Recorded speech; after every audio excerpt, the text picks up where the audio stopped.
नमस्कार दोस्तों। हौसलों की उड़ान चैनल में आप सभी का स्वागत है। भगवान का नाम तो हर समय लिया जा सकता है, लेकिन गृहस्थ जीवन में कुछ ऐसी स्थितियां होती है जब गुरु मंत्र का जप करना उचित नहीं माना जाता। जैसे कि जब व्यक्ति अपवित्र अवस्था में हो, या फिर लैट्रिन बाथरूम में हो, अथवा दाम्पत्य सहवास के समय हो, उस समय गुरु मंत्र का जप नहीं करना चाहिए। ऐसी स्थिति में गुरु मंत्र की जगह केवल भगवान का नाम स्मरण करना उचित माना गया है। नाम जप किसी भी समय किया जा सकता है, क्योंकि भगवान के नाम में बहुत बड़ी शक्ति और महिमा होती है। गुरु मंत्र का जप हमेशा पवित्र शरीर और स्वच्छ वस्त्रों में ही करना चाहिए। जब मन और शरीर दोनों पवित्र हों तब मंत्र जप का फल अधिक मिलता है।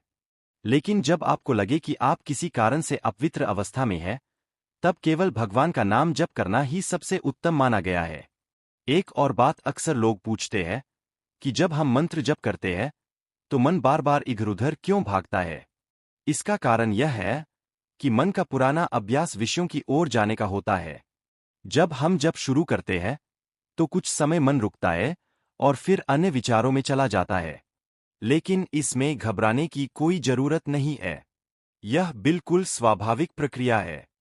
धीरे धीरे जब हम नियमित रूप से नाम जप और भजन करते हैं तो मन का यह पुराना अभ्यास कम होने लगता है।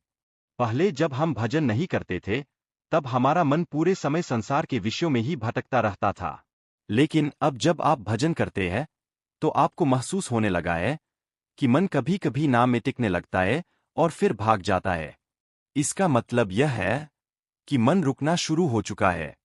अगर आज मन केवल 10 सेकंड के लिए भी भगवान के नाम में टिक रहा है, तो अभ्यास के द्वारा वही मन धीरे धीरे 10 मिनट और फिर कई घंटों तक भी स्थिर हो सकता है। जिन लोगों का अभ्यास बहुत मजबूत हो जाता है, उनका मन अपने आप ही मंत्र में स्थिर रहने लगता है। उस समय मन को कहीं और जाने का अवसर ही नहीं मिलता। ऐसा व्यक्ति धीरे धीरे भगवान की प्राप्ति और आत्मिक शांति के बहुत करीब पहुंच जाता है। इसलिए जीवन में हमें एक ही बात याद रखनी चाहिए। बार बार अभ्यास करना है। भगवान का नाम जपना है, भजन करना है, कथा सुननी है, स्तोत्र और पाठ करना है। मन को बार बार भगवान की ओर लगाना है। धीरे धीरे यही अभ्यास मन को स्थिर और शांत बना देता है।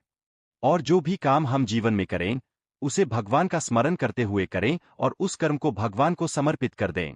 जब ऐसा भाव आ जाता है, तो साधारण काम भी पूजा के समान बन जाता है।